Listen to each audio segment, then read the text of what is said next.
Hello Stud-Scribers, Red Suit Studs here. Today we're going to be taking a look at the Mandalorian's N-1 Starfighter. We're going to be unboxing it, building it, and reviewing it today. So without further ado, let's get started. So here we have our box for the Mandalorian's N-1 Starfighter, coming in at 412 pieces. It retails for $59.99, which at first glance seems a little expensive for only 400 pieces, but the 4 minifigures, as well as the actual build of the set, I think are going to make up for any lack of pieces. And then we have our logo here, denoting that it's a part of the Book of Boba Fett series of LEGO sets. And when we spin it around here, we could get a good look at the set itself, as well as the play features that it comes with, which doesn't seem like there's many play features in this one. Considering it's a 9+ set, I'd kind of expect there to be more, but I'm never one to favor play features over an actual build of the set. And I'm really excited to build this set in particular because I loved this ship in the show, so I think it's going to be a really fun build. So now let's take a look at the instruction manual inside. So for our instruction manual, it actually looks like we got a redesign of the front cover here. So there's just like a white border with some Lego bricks there kind of on the edges, and then just the set itself here. So it's not so much a copy of the box art as most instruction manuals are, it's just kind of its own thing now. But we still get our QR code there for the digital instructions, of course. And then on the inside, it's just kind of telling you about the online building instructions, and then again showing you a tutorial on the brick separator. So without further ado, let's get building. One more thing before I continue with the video. I know you all know what this is. I've hidden a LEGO Minikit somewhere in the background of this video. Let me know in the comments where you were able to find it.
So before we get into the actual Starfighter build itself, let's go over the 4 minifigures we get here.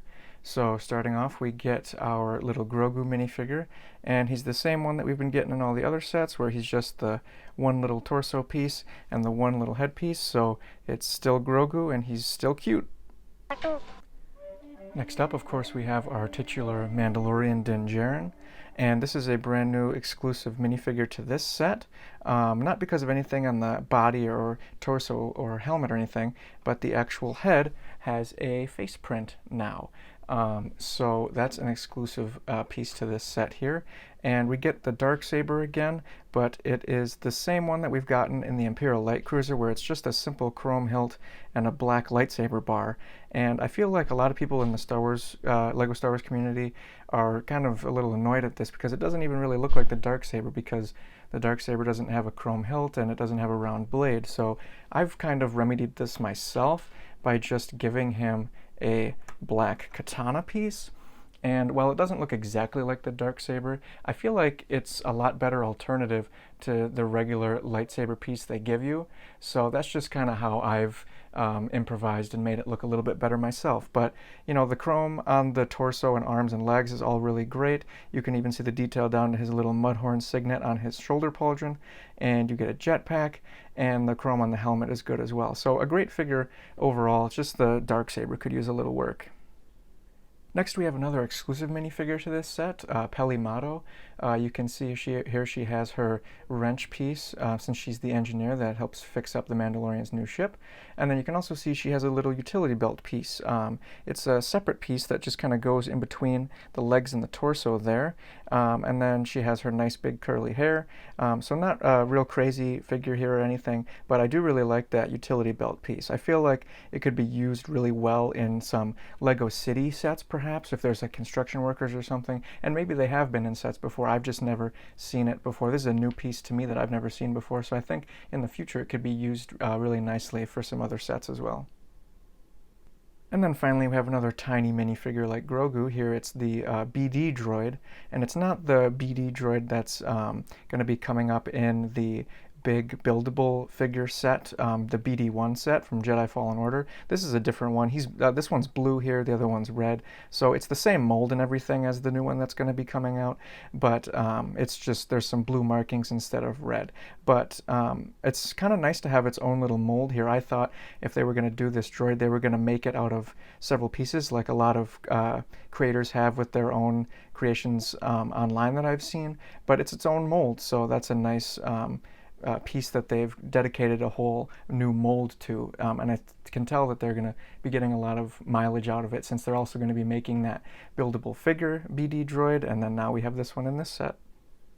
Alright, so here is our final build of the Mandalorian's N-1 Starfighter, and I'm really impressed with how long they actually made this set. You can kind of see here with a minifigure to scale, it's a very long set with kind of the whole tail coming off the back here, and it's definitely to scale, so I really like the attention to detail they've had there.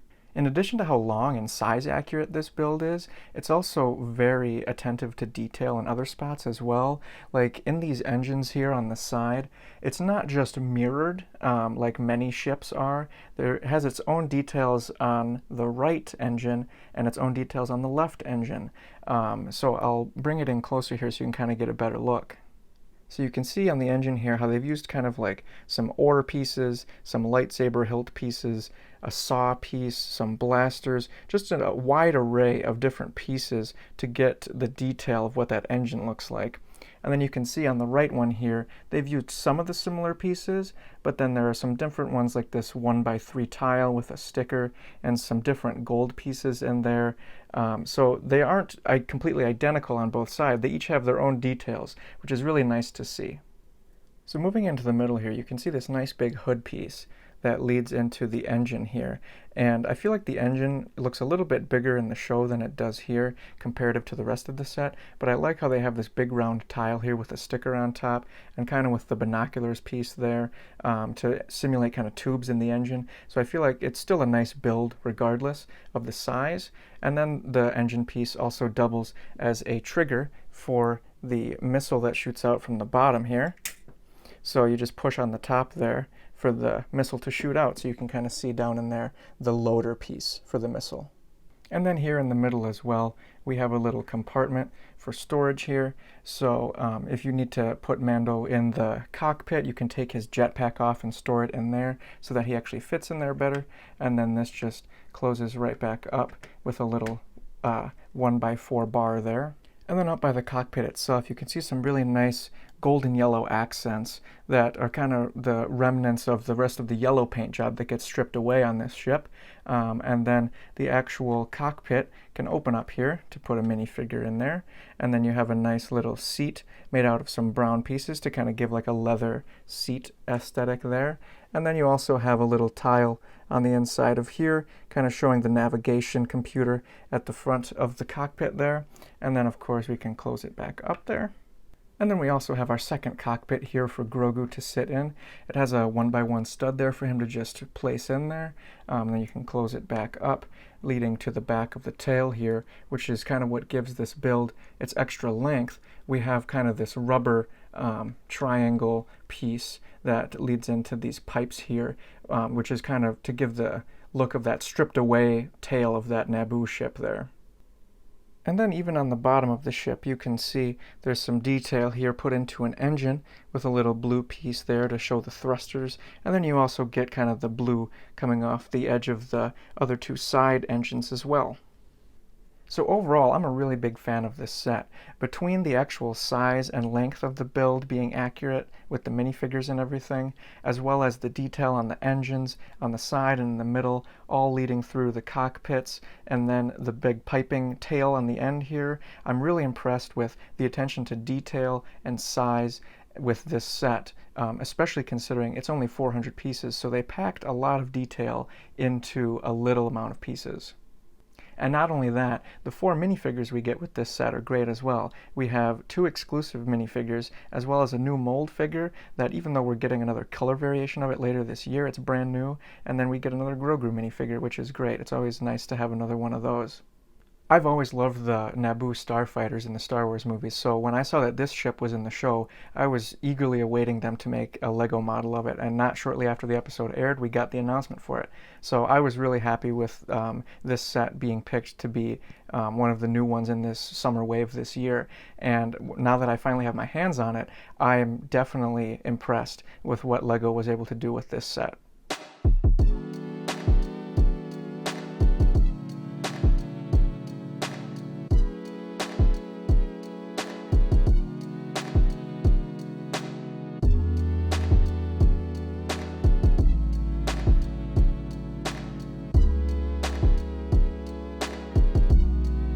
If you enjoyed this build, make sure to Stud-Scribe, and stay tuned for next time, where I'm going to be taking a look back at one of my favorite sets from years ago, Anakin and Sebulba's Pod Racers.